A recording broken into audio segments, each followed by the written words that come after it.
education around animal farming is one of the major ways in which we're going to get better welfare for animals on farm. Because if people don't even know what the baseline is, they're never going to know what better is.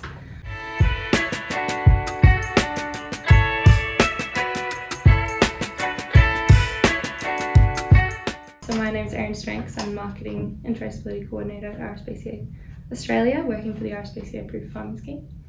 And so what does your role look like? So my role really covers product integrity.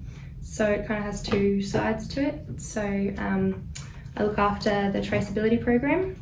So that involves products that are labelled as RSPCA approved, verifying that they have come from farms that are certified as RSPCA approved. And then the other side is making sure that the use of the brand and the logo is correct on those products with our brand guidelines. And so how did you get involved with the RSPCA? So I studied animal science at uni, and then I was employed by the RSPCA in a certification coordinator role, and then I had a real interest in ag marketing, and so when this role became available, I jumped at the chance. Yeah, perfect. So in terms of the background, all the RSPCA farming approval piece covers the animal while it's alive, but how do you actually then ensure that the product that is on the shelves for the consumer is actually the animals that you guys have been monitoring? Yep, so we have a chain of custody standard that any entity that handles RSPCA approved product has to meet. So it involves things like segregation, making sure that those kind of systems management systems are in place that make sure that they segregate RSPCA approved and non-RSPCA approved, and that they have systems in place if that process breaks down. And so is it something that's always moving and being monitored? In terms of like members of the supply chain, yes. So we're notified by licensees if they add a new supplier or a customer, etc. And so then we will conduct assessments of them as well. So we're always kind of keeping up to date with where the product is. And so if someone doesn't do their part, the whole system potentially can fall over. Is that right? Yeah, but they have systems in place for that, and so the licensee at the end ultimately holds the responsibility, and so they need to be aware of their supply chain and have systems in place for their suppliers to notify them that their product is no longer approved, or there's something has happened to it, and then they'll have systems in place that will then that they'll act on and notify us about. And is that something that happens often? No, not too often, because their systems are pretty good in place for segregating and yeah. And so how important is it for you guys to have the right people being part of that supply chain and being part of the bigger RSPCA brand? Yeah, super important, because we want people who understand what we're doing and why we're doing it, and that want to see animal welfare, like better animal welfare. So yeah, super important to work with people who understand our mission and who work with us to see that happen. So for a brand for the first time that they use it on a new product, how does that all work? It's important for brands who are using the RSPCA Approved Certification to accurately communicate about what animal welfare is.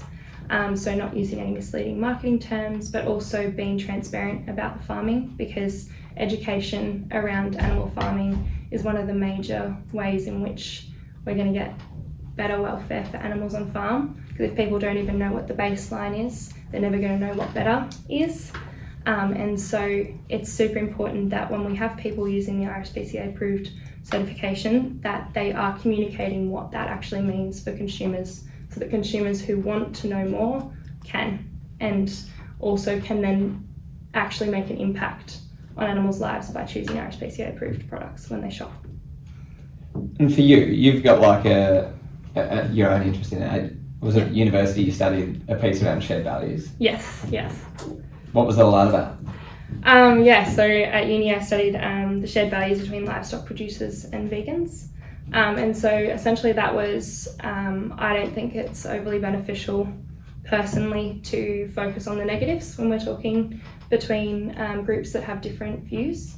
And so that whole piece was about trying to find positives between those two groups so that they can come together, have conversations, because ultimately people are working towards the same thing. We don't want suffering for animals. And so that whole piece was around that, is that can we find shared values and ways that we can connect instead of constantly being apart, even though we're working towards a similar sort of goal. And so what were some examples of those shared values that people have? This was a while back, but some big ones was education, having more education around what farming actually looks like. So a difference obviously was for different reasons, but it was that consumers don't always know, because it is hard to find out that information if you're not close to it.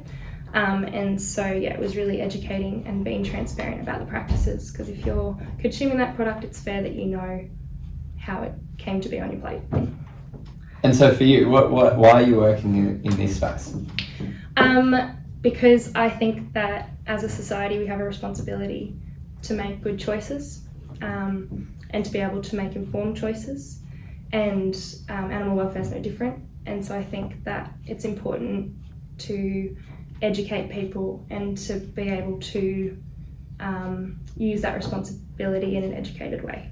And so like choosing something like a certified higher welfare product is a way that consumers every day can make a difference. And it's because it's such a big issue, it's something that is easy to do and something that's easy to change, that's within your control. And a question, so you say like good decisions, but what defines good decisions? Yeah, no, good pickup. Good decisions for me would be something like be choosing something when you're educated about where that's come from, whether it be food, it be clothes, it be whatever it is.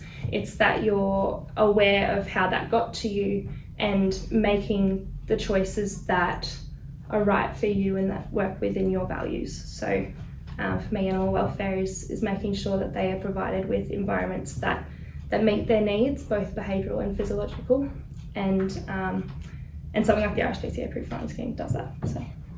One other question. So in terms of, you've worked in the marketing comm space and agriculture, a very unique little area. Yes. When it comes to this disconnect between kind of the broader community and agriculture, to you, like how can communications be done better? And what are some of the steps that you see with your background? Really big question. Really hard question too. I think it's finding a way for people to care, because I think cognitive dissonance is a big thing, and people go, okay, yeah, I know that obviously the animal that I'm eating was an animal once and that it had to be farmed, but I think there's a big step in between the farming and the end when people are actually eating it. There's this dissonance, and that's what needs to be broken down, but finding a way to connect through that can sometimes be really hard, because it's one of those places where people maybe don't want to know because it makes them uncomfortable, or they just don't want to know. So finding a way to communicate that is engaging for them, but isn't overwhelming, such as things like slaughter isn't a great thing to jump straight into. So yeah, I think it's kind of treading that line of not freaking people out, but also letting people like know more and not feel bad about their choices that they're currently making.